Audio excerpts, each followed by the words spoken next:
So there is one more adaptation needed for organisms living in the ocean, and that is to avoid being seen or to be seen, right? So that relates to the way light penetrates the ocean and the way organisms want to hide from the predators or be visible to their mates or some other reason that we don't always understand. Okay, so many marine organisms do have eyes, they can see well, but some of them, like the jellyfish we already talked about, are completely transparent. Who eats the jellyfish? For example, the turtles eat the jellyfish. I remember we talked about plastic pollution and how turtles are ending up eating plastic thinking they are jellyfish, for example. So they elude predators by having this complete transparency if you are in the light area. So it depends on where you are here, or where you live in the ocean in the water column, or it is also beneficial to be invisible to sneak up on your prey and attack them without being seen, right? So all kind of camouflages are also used in the ocean. So the camouflage occurs through patterns of colors. It may depend on something called counter shading, for example, as we will see one example of a fish that uses counter shading. And the camouflage is like this one. This is called a rock fish. You don't even know where the rock ends and the fish begins, so you can see the eye of the rockfish and its mouth is somewhere here, and it merges right along with the real rocks that are around. So as the happy fish swim around, finding Dora, finding Nemo, whoever, this thing is sitting quietly and then suddenly opens his mouth and gobbles up the fish. So bioluminescence is very common in the deep water, especially where there is no light. So there are fish that use bioluminescence to attract prey. For example, they have a nice little lantern-like thing that makes fish come close to them, attracted to the light, and then they are eaten. Here is an example of a counter shading where the fish has a dark color on the top side and white color on the or maybe a yes, and the white color on the bottom side, because if a predator sees it from the top, then it merges with the dark background of the ocean. Remember, light is coming from the top. It disappears after about a couple of 100 meters at best, and few 100 meters of diffuse light, and then there is just darkness. So if you're looking from top and the top part is dark, then it just merges with the dark background. Or if some predator is looking at this fish from the bottom, then there is light at the top, so the white part at the bottom makes it merge with the light coming from the top. So this is called counter shading. The deep scattering layer is a phenomenon that happens because a big cluster of various marine organisms includes zooplankton and some small fish and so on, which migrate together up and down.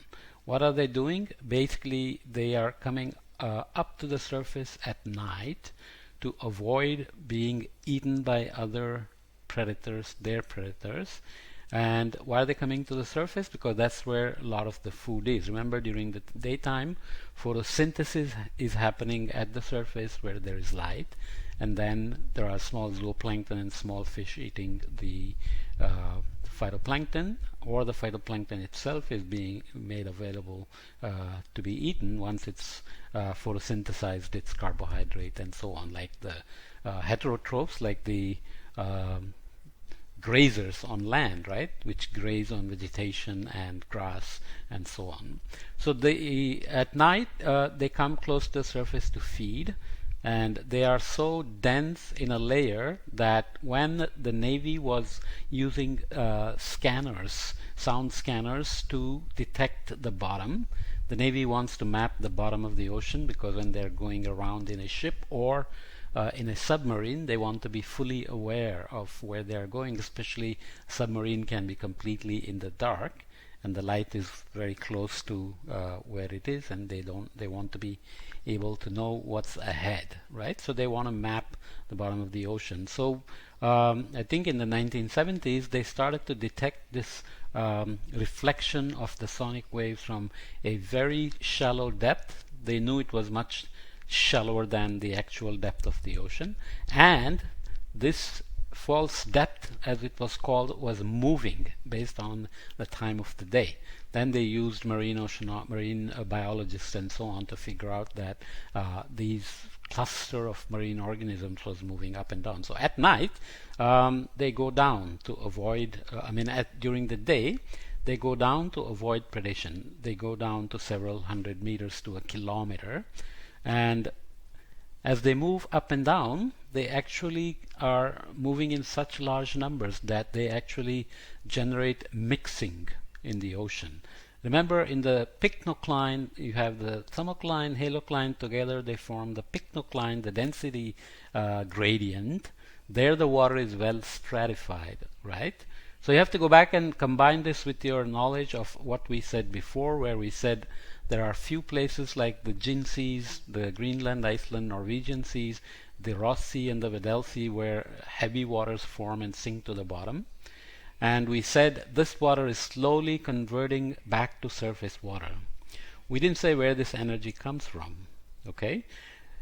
Imagine there is heavy water sitting at the bottom and there's light water at the top. This is a very stable situation. So if you want to convert the heavy water back to surface water, you need some energy to mix up the heavier water with the lighter water above and keep mixing up. So we can estimate how much energy is needed based on the amount of water that's at the bottom to be converted to the surface water and so on. The main mechanism we have is the tides sloshing back and forth, hitting the seamounts, the bottom topography and so on, and generating internal waves and other waves to mix up the waters and convert them to shallower water. One of the ideas is that this vertical migration of the animals, as well as their mechanical energy as they swim around, is also part of this mixing. As we said, there are two schools of thought. One is that the organisms evolved to live in the environment that is there. The other one, the Gaia that we mentioned before, Gaia by James Lovelock, says life evolves to regulate its environment. Homeostasis, it's called. Is Gaia found everywhere? Not quite, but there are some evidences where the life actually modifies its surroundings, regulates its temperature and so on.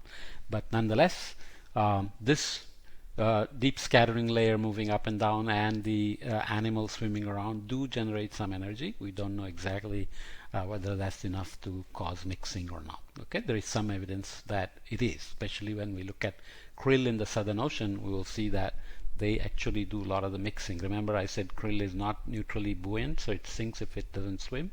So it constantly swims and creates lots of turbulence, definitely lots of mixing.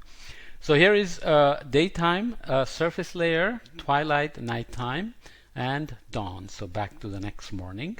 And here is depth down to a kilometer. So deep scattering layer, DSL, is down here. You can see this is shown as a cluster of little fish, copepods, jellyfish, like larvae and so on and so forth.